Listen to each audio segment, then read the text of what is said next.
Hey everyone, I'm Leighton J. I'm a huge stand-up comedy fan, and now I'm going to tell you about my top picks for the Edinburgh Fringe 2022.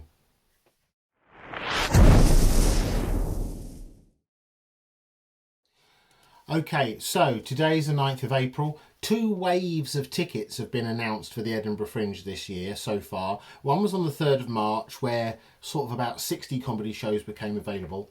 And then a couple of days ago, on the 7th of April, loads and loads of comedy shows became available, as well as hundreds and hundreds of other gigs like, circus and spoken word and theatre and stuff like that. But I just specialise in stand-up comedy and comedy shows in general. So I'm going to take you through some of my top picks, and we're going to do them sort of by location and what the venue is and where you'll be, because it's not fun running around the whole city, and some days you might just want to stay in one area, which is kind of what I do, or I do a bit of running about sometimes. And then we're going to talk about people who I'll recommend to you, but I'll be seeing in other places. So in Edinburgh, I won't be seeing them, but I'll be seeing that show somewhere else. And then we'll probably cover a few ones where, sadly, I probably won't get to see them, but just due to clashes and availability. But I would recommend you check them out if you can.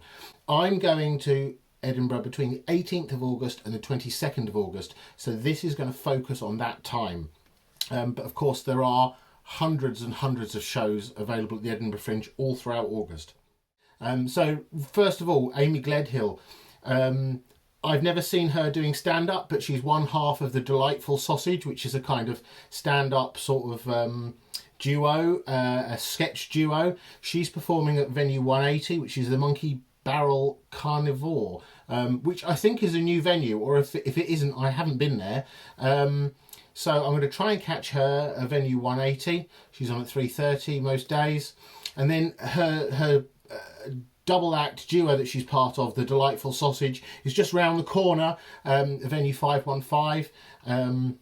And that's the Monkey Barrel, and I absolutely love the Monkey Barrel. There's so many good acts there. It's all on one street. I think it's Blair Street in Edinburgh, and sometimes I spend like a whole afternoon there just seeing different shows. Yeah, these guys, I've seen them before at the Moth Club in London. I think they're really funny. They're really absurd, really strange. So I'm a big fan of them. Kiri Pritchard McLean, she's also playing at the Monkey Barrel. I probably won't see this show because she's actually playing in my hometown of Brighton later in the year. I've met Kiri Pritchard McLean before. She's a fantastic comedian. Her stories are full of narrative, and they make you cry, they make you laugh. There's a whole story there. It's beautifully crafted, and she's one half of the All Killer No Filler podcast, which is a fantastic podcast about serial killers, and that is way more fun than it sounds. Jordan Brooks, also at the Monkey Barrel. He's had fantastic reviews, and he's done loads and loads of great shows at the Soho Theatre in London. He's won loads of awards, I think, as well. I've never seen him, and I'm really desperate to see him. So that's what I'm going to do this year. Moving towards venue 14, which is the Teviot in Teviot. Is it Bistro Square? Yeah. So that's the university building of Edinburgh University. There's loads and loads of different rooms, loads and loads of different shows going on concurrently at venue 14. And outside the square is a fantastic place to have a drink, eat, meet people, meet friends. There's loads of different food stands there, and there's a few other venues around that as well. John Robertson is fantastic. The Dark Room is a kind of... It's a live-action text adventure game. The audience, please! 4 options will appear. Pick one of them now. Find light switch. How will you find the light switch? You're in a dark room. You need the light switch to see. Do you see? I see. Bullshit, you see. You're in a dark room. It's like that. For an hour. He really plays the part of this super enthusiastic dungeon master warlord. I've met him before. He's a fantastic guy. He's so funny, so talented. He's really into his retro games and stuff.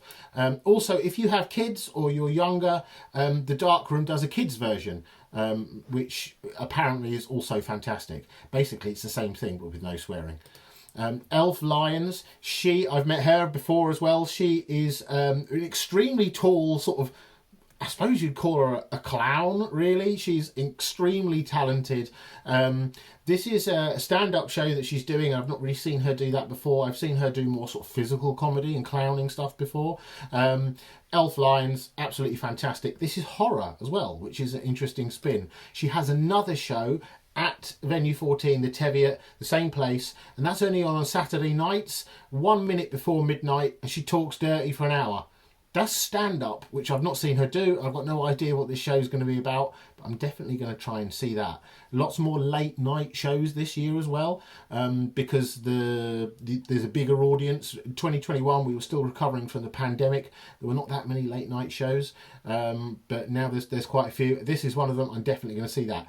Elf Lyons, I really like her. Justin Moorhouse, I was recommended to see him by one of my northern colleagues. I said, where can I see him? And he goes, he only plays up north. Well, I live in Brighton, which is about as far south as you can get. And I don't get up to sort of like Manchester, that kind of way very often. But he is playing in Edinburgh this year. Definitely going to check him out. Again, the Teviot, Venue 14. Fantastic. Chris Turner, Rap God. It says American, it says country, United States here, but he's actually British. He just lives in America. He is a improvised rap genius. He's very posh, very middle class, privately educated, British accent, and he does the most amazing improv rap. You can check it out on YouTube. He's an absolute smash sensation. I'm going to try and see this. It's a Venue 23, the Pleasance Dome. That's opposite the Teviot. It's around Bistro Square, so it's in the same vicinity. Moving out now towards the Pleasance, which is the Pleasance is Venue 33, and that's in the south of the sort of old town. It used to be really happening, like back in the 90s. It's Stewart Lee and all the edgy people used to play there. Now it's a little bit more middle class.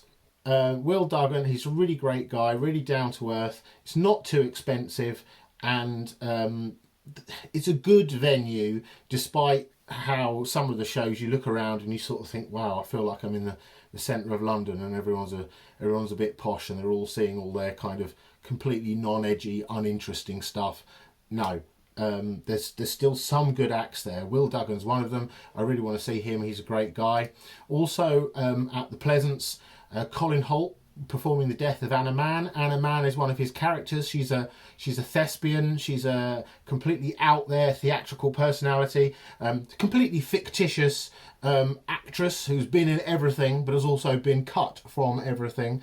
I probably won't see this show because this is being performed in my hometown of Brighton, but I would advise you to try and see it if you can. Really hilarious. Just sort of picks on the audience, takes the piss out of absolutely everyone, absolutely everything. Completely absurd, totally absurd.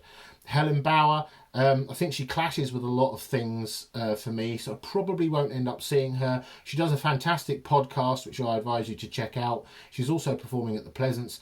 That's not too expensive either. Sarah Keyworth, I've seen her before. She's really great. I find her extremely funny. Also appearing at the Pleasance, Venue 33. Siblings, they're a little bit more obscure. I don't know that they're quite as famous as some of those last few that I've mentioned. Sketch show, quite absurd. A double act. Yeah, I've seen them in London. They're really, really hilarious. Sophie Duker, Hag, she's also quite fantastic, appearing at the Pleasance. Stewart Lee at the Stand, Venue 5. Stewart Lee is a giant of British comedy. He's absolutely hilarious.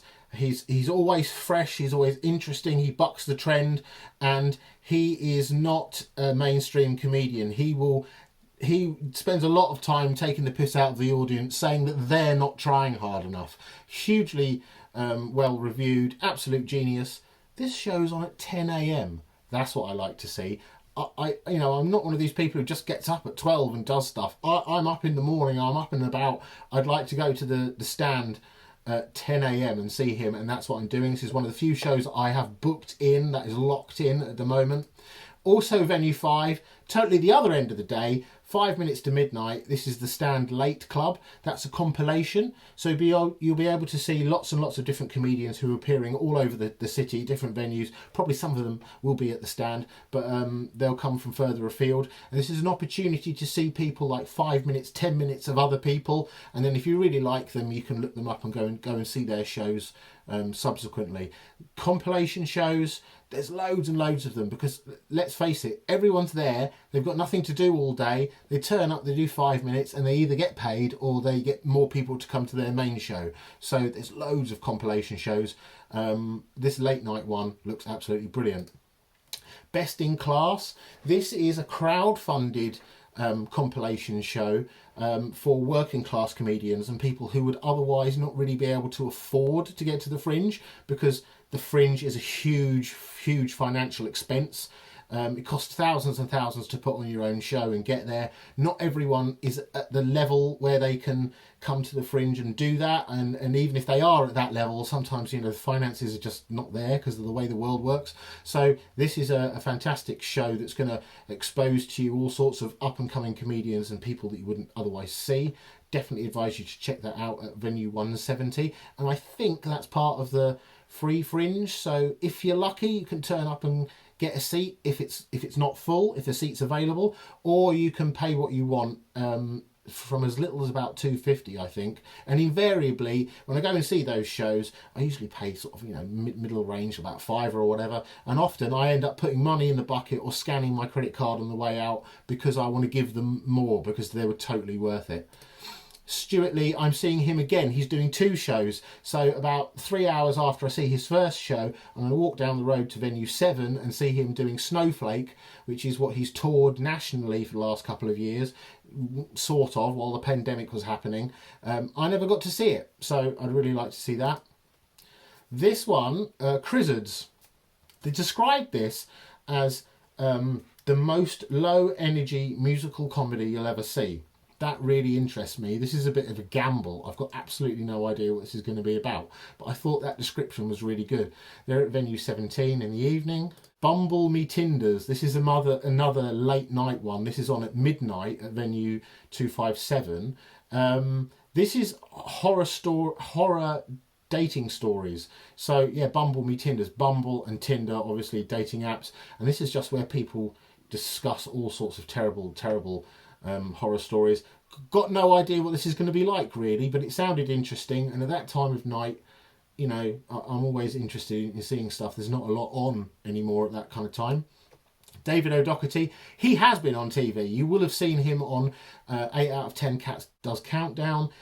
He always turns up and does jokes, and he's got a little tiny keyboard. He's an Irish guy. He's extremely funny, and he has moments where he could sort of be a family sort of friendly comedian, and then other times he does stuff that's a bit more racy, and he's just so lovable, and it's just fantastic to see him.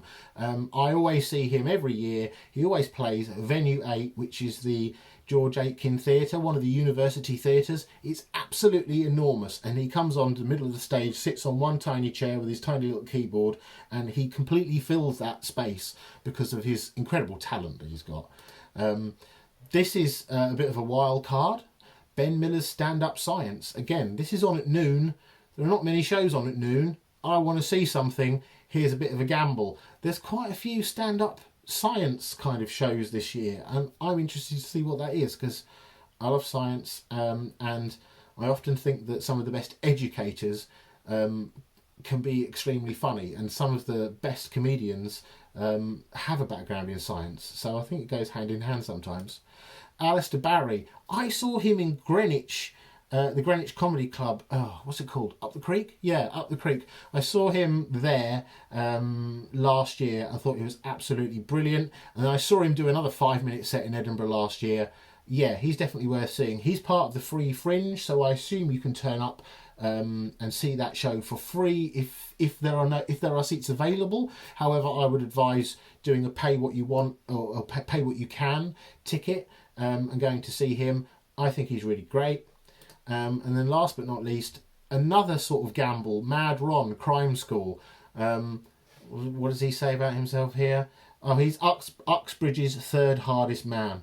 Yeah, so I saw him last year doing a sort of 10-minute slot somewhere. I thought he was really funny, and then afterwards I saw him outside talking to someone, and he's a really nice, great bloke, and it's all a bit of an act, but I imagine maybe he does have a bit of a background in naughty stuff. Yeah, that's a bit of a gamble. That's on at 288, Just the Tonic, the Mash House. So that's a whirlwind tour of the shows that I am probably going to see at this time. There's another 2 waves of tickets that are being released on the 5th of May and the 9th of June. And I don't want to completely fill up my whole schedule just yet. I'm going to leave strategic gaps on certain days and at certain times. But I'm definitely in the next few days going to try and lock in some of these things. I have a Trello board where I try and organise everything, and I just have all of the different shows lined up, all the different occurrences, and I work out what clashes with what and what I'd rather see over what, and then where things are, like, oh, these shows are 10 minutes apart and that's a 3-minute walk between them, so maybe I can manage that, you know, get out of one show, have a quick wee, cross the road, get into the queue for the next one. There's a lot of preparation that goes into Edinburgh for me, because I tend to see about 6 to 8 shows a day, and that's 6 to 8 hours of comedy that you've booked in, and you're running around the city, and it's quite tight. But you don't have to attack it like that. You can just turn up in Edinburgh, see some stuff here and there. Maybe you turn up with nothing in your diary at all, and you just hear things, you see flyers, you go to a compilation show and you see 5 comedians there and you book tickets for them, or maybe you just try your luck at the Free Fringe. There's plenty of ways to do Edinburgh. You don't have to do it as intensively as me. You don't have to spend an absolute fortune. However, I only do it once a year, and it's a big thing for me, so I try and cram in as much as possible. I'll be back later in the year, in the next few months, to talk to you about what's been released after the 5th of May, and then probably again after the 9th of June. I will also be doing some videos telling you about what I have finally locked in when all of that is said and done. And I'm probably going to try and see some other types of shows as well, like maybe some theatre, maybe some sort of circus acts or some spoken word. See what happens, see how much time I have, see how much money I have as well, because yeah, I like to try my luck sometimes and see if I can get into somewhere for free or fill up some time. But I don't know, I'm a planner, so I really like to be sure. Okay guys, that's been great. Thank you very much. Like this video if you liked it, and subscribe to my channel if you want to see more stuff about comedy in the Edinburgh Fringe. Yeah, that's it. Thank you very much. Have a great day. Bye bye.